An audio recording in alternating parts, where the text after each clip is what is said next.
सितारों के आगे जहां और भी है, अभी वाटर स्पोर्ट्स के इम्तिहान और भी है। खेलो इंडिया वाटर स्पोर्ट्स इवेंट हो रहा है, ये जम्मू कश्मीर के वाटर स्पोर्ट्स को एक बहुत बड़ा बूस्ट देगा।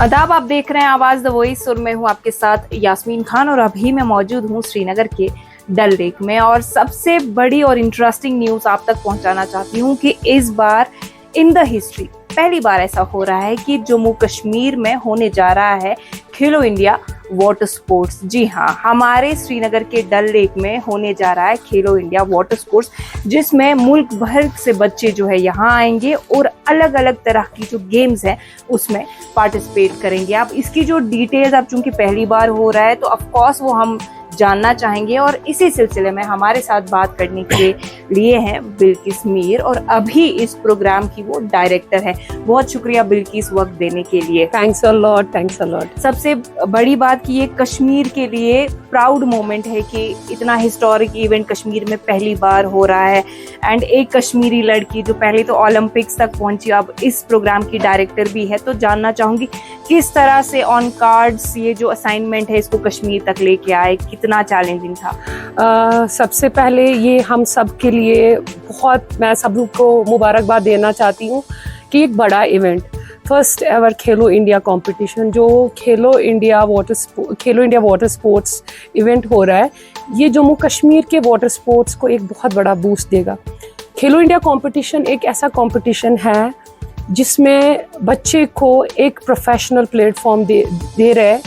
एक हाई लेवल का कंपटीशन होता है जो हर एक एथलीट के लिए इम्पोर्टेंट है।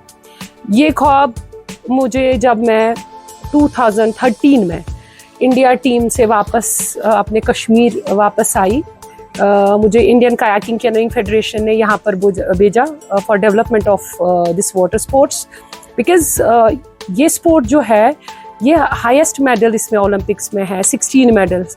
नेशनल फेडरेशन ने मुझे बोला, क्योंकि I was that time chief coach of Indian team, यहाँ पर एक जगह नेहरू पार्क जहाँ पर हमने स्टार्ट किया 2013 में और अल्हम्दुलिल्लाह आज इस लेवल तक ये पहुँचा और ये हम सब के लिए खुशी की बात है कि ये इतना बड़ा इवेंट हमारे यहाँ होने जा रहा है। जी, अगर गेम्स की बात करें तो किस किस तरह की एक्टिविटीज देखने को मिलेंगी? इसमें आपका जो कॉम्पिटिटिव स्पोर्ट्स जो रहेंगे that will be kayaking canoeing, जिसमें 10 गोल्ड मेडल्स के लिए फाइट होगा और उसके बाद कैनो सलालम है जिसमें 6 गोल्ड मेडल्स की फाइट होगी जो हेड टू हेड होगा। बहुत एक्साइटेड इवेंट्स है। और उसके बाद रोइंग में जो 12 मेडल्स होंगे। तो ये कॉम्पिटिटिव स्पोर्ट्स है। उसके अलावा dragon boat and other traditional जो एक्टिविटीज़ है वो यहाँ पर होगी। अभी आप देख रहे हैं कि अभी कैनो स्प्रिंट का ये रेस कोर्स बनने जा रहा है। ये एक चैलेंजिंग जॉब होता है एक टेक्निकल टीम के लिए, बिकॉज एक एथलीट के लिए race course is very important. ये मानो कि आपका जैसे एथलेटिक ट्रैक होता है वैसे ही हमें यहाँ पानी में बनाना पड़ता है और ये 7 लाइन्स का कोर्स बनेगा और रोइंग का भी 6 लाइन्स का कोर्स बनेगा। आज से हमने इसका काम स्टार्ट किया और with in 4 days it will be completed. मेरे लिए इसलिए इतना इम्पोर्टेंट है बिकॉज मेरे होम टाउन में हो रहा है और इसलिए मैं शुक्रिया करना चाहती हूँ Indian kayaking canoeing federation, sports authority of India और भारत सरकार का, जिन्होंने फिर भी मुझ पर भरोसा करके इस टेक्निकल कंडक्ट को करने के लिए मुझे चुना। और मैं ये श्योर करना चाहती हूँ हर एक खिलाड़ी को कि आपका जो रेस कोर्स होगा और जो भी टेक्निकल पार्ट होगा that will be the best. End of course जो ओलंपिक्स से मैंने नॉलेज गेन की कि मैं अपने होम टाउन में उसको लगा दूँ सो दैट हमारा भी वाटर स्पोर्ट्स एक अच्छे लेवल पे आ जाए। बिल्किस, आप जैसा कि आपने कहा कि आप बहुत इमोशनल भी है इस इवेंट को लेके, क्योंकि आपकी शुरुआत यहाँ से हुई, इसी पानी में आपने सीखा है, फिर वो एक ख्वाब जो है उसकी ताबीर हुई, ओलंपिक्स तक आप गए। अब छोटे छोटे बच्चे जो वो ख्वाब देख रहे हैं उनके लिए अब आपने यहाँ तक इतना इंफ्रास्ट्रक्चर डेवलप कराया उनके लिए। तो जानना चाहूँगी ये जो बच्चे इस गेम में स्पेशली वाटर स्पोर्ट्स में इन्वॉल्व होते हैं, क्या फाइनेंशियली स्टेबल होते हैं कि अपने बलबूते पे इसको परस्यू कर पाएं कि नहीं? जहाँ तक वाटर स्पोर्ट्स की अगर बात करेंगे, जो एथलीट्स इसमें जुड़े हुए हैं और जो मैं 2013 से देख रही हूँ, इसमें आपके जितने भी बच्चे आते हैं हम्बल बैकग्राउंड से आते हैं और एक बहुत बड़ा चैलेंजिंग फैक्टर रहता है खिलाड़ी के लिए। और क्योंकि मैं भी उन मरहलों से खुद भी गुजरी, मेरा प्लेइंग कैरियर क्यों छूट गया अर्ली, बिकॉज मेरे पास उतने फाइनेंशियल सपोर्ट नहीं था। ऑफ कोर्स ये एथलीट्स भी बहुत सफ़र कर रहे हैं बहुत सारे, क्योंकि when you dream for a higher competition like Asian Games competition, so उसमें बहुत ज़्यादा खिलाड़ी के एक्सपोजर, ट्रेनिंग, उसके डाइट एंड अदर थिंग्स ये बहुत इम्पोर्टेंट है। बट मुझे उम्मीद है भारत सरकार अभी रिसेंटली पार्लियामेंट में जो स्पोर्ट्स बिल आई, तो उससे एक हौसला, एक नई राह स्पोर्ट्स पर्सन्स को मिलेगी। और जहाँ तक बात रही हमारी कंट्री की, बिकॉज वाई कैनोइंग, कैसे कैनोइंग इंडिया को बेस्ट रैंकिंग में ला सकता है, because 16 medals. If we talk about football, cricket, if we talk about football, cricket, hockey, you have only one individual medal there, but here you have a 16 medals. That is why हमें इस sports पे ध्यान देना चाहिए।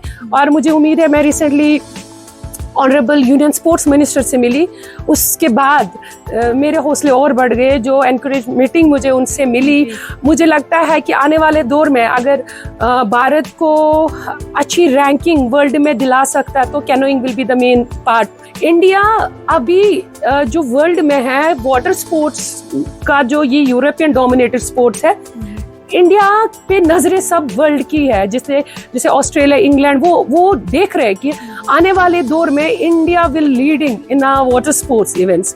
तो यही एक कोशिश है भारत सरकार के। हम तहे दिल से शुक्रिया करना चाहते हैं सभी खिलाड़ी, जितने भी वाटर स्पोर्ट्स के खिलाड़ी है। आज ये बहुत बड़ा इवेंट हो रहा है। Ministry of youth affairs and sports, government of India और स्पोर्ट्स अथॉरिटी ऑफ इंडिया और इंडियन कायाकिंग कैनोइंग फेडरेशन का भी हम तहे दिल से शुक्रिया करना चाहती हैं, जिन्होंने जम्मू कश्मीर को चुना। और it's a big day for us, हम सब के लिए, सो दैट डल झील को हम सिर्फ शिकारा तक महदूद ना रखे। डल झील को आज देख रहे हैं कि वाटर स्पोर्ट्स का हब बनाए। और यूनियन मिनिस्टर साहब ने मुझे, जब मैं मिली थी मिनिस्टर साहब से, तो उन्होंने एश्योर किया जो भी बच्चों के लिए हमें फैसिलिटीज़ प्रोवाइड करना है, भारत सरकार हमें पूरा, उन्होंने भरोसा हमें दिलाया। और मैं MOS से भी मिली, सच अ डायनेमिक लेडी, उन्होंने भी बोला कि soon canoeing kayaking will be the priority sports for India. Very nice. एक और सवाल मेरा आपसे रहेगा, जब हम खेलो इंडिया जैसे विंटर एडिशन है उसकी बात करते हैं, तो जो एथलीट पार्टिसिपेट करते हैं वो स्नो क्वालिटी की बात करते हैं, तो वैसी कुछ डिटेलिंग हमें यहाँ पानी को लेके भी, क्योंकि इंडिया में कई जगह पानी है मगर तब भी जम्मू कश्मीर को इस चीज के लिए चुना गया, कुछ तो वजह होगी। देख लीजिए, जो मेरा सफ़र रहा 28 इयर्स का, जो वाटर फ्रंट्स हमारे पास है, जम्मू कश्मीर के पास है, शायद हमारी कंट्री में और कहीं ऐसे वाटर लॉन्ग ट्रेनिंग पैचेस, अभी आप देख रहे हो खिलाड़ी प्रैक्टिस कर रहे हैं, यहाँ पर ये लगभग 12-13 किलोमीटर पैडलिंग कर सकते हैं, आप निगीन तक पैडलिंग कर सकते हैं। यही वजह है कि भारत सरकार ने जम्मू कश्मीर को चुना, क्योंकि जब भी मैं मीडिया के सामने आई, मैंने हमेशा बोला कि जम्मू कश्मीर के लिए 2 स्पोर्ट्स प्रायोरिटी स्पोर्ट्स रह सकते हैं। वाटर स्पोर्ट्स है, विंटर स्पोर्ट, जहां हम लीड कर सकते हैं, क्योंकि हमारे पास वो नेचुरल रिसोर्सेज है।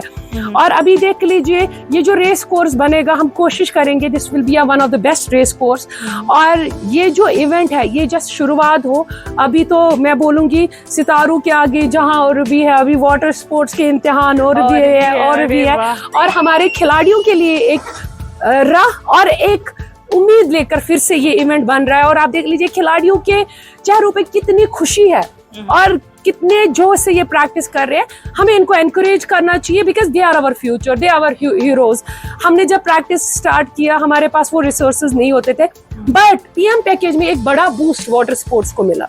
बिल्कुल, वेरी नाइस। मुझे लगता है कश्मीर के बच्चे ऑलरेडी बहुत ज्यादा टैलेंटेड है, बट एक चीज की कमी हमेशा से रही है, वो है इंफ्रास्ट्रक्चर की। चूंकि आप स्पोर्ट्स मिनिस्टर से भी मिले, उन्होंने कहा कि सब कुछ प्रोवाइड किया जाएगा, तो एक बहुत बड़ी डेवलपमेंट जम्मू कश्मीर के लिए स्पोर्ट्स को लेके। आवाज द वॉइस के लिए यास्मीन खान।